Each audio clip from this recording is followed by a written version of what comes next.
നിനക്ക് എപ്പം നോക്കിയാലും ഹോട്ടലിൽ പോയി തിന്നലാണോ പണിയെന്ന് എന്നോട് എൻ്റെ റിലേറ്റീവ്സൊക്കെ ചോദിക്കാറുണ്ട് കേട്ടോ. നമുക്കങ്ങനെയൊന്നുമില്ല, നമ്മളെല്ലാം തിന്നും.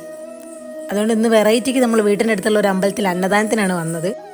ഈ അമ്പലം എവിടെയാണ് വരുന്നതെന്ന് വെച്ച് കഴിഞ്ഞാൽ കുറ്റിക്കാട്ടൂർ ശ്രീലക്ഷ്മി നരസിംഹ വാമന ക്ഷേത്രം. അവിടെ സപ്താഹമാണ്, 7 ദിവസം പരിപാടിയാണ്. ഇവരുടെ നോട്ടീസിൽ 1 മണി മുതൽ 3:30 വരെയാണ് അന്നദാനം എന്നാണ് കാണിച്ചത്. അതുകൊണ്ട് ഞങ്ങൾ 1 മണിയൊക്കെ ആയപ്പോഴാണ് കേട്ടോ എത്തിയത്. അപ്പോൾ ടോക്കൺ കിട്ടുകയും ചെയ്ത് കയറുമ്പം തന്നെ.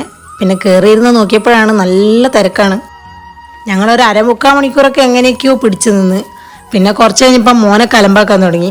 അങ്ങനെ ലാസ്റ്റ് ഫുഡിൻ്റെ അവിടെ പോയിട്ട് അവിടെ നിൽക്കുന്ന വോളണ്ടിയറിനോട് ജസ്റ്റ് ചോദിച്ചു മോന് മാത്രം വാങ്ങിച്ചു കൊടുക്കാൻ പറ്റുമെന്ന്. അങ്ങനെ പിന്നെ അവൻ ഞങ്ങൾ രണ്ടുപേരെയും കടത്തി വിട്ടിട്ടു. കാത്തു നിന്നതിലൊന്നും ഒരു നഷ്ടബോധവും തോന്നിയില്ല. അടിപൊളി ഭക്ഷണം എന്ന് പറഞ്ഞാൽ നല്ല ടേസ്റ്റ് ഉണ്ടായിരുന്നു. സാമ്പാറും അവിയലും കൂട്ടുകറിയും പച്ചടി ഓലനും അങ്ങനെ എന്തൊക്കെയോ ഐറ്റംസ് ഉണ്ടായിരുന്നു. പപ്പടം, ഒരു നല്ല അടിപൊളി മാങ്ങച്ചാറും എല്ലാം കൂടെ പൊളിയായിരുന്നു.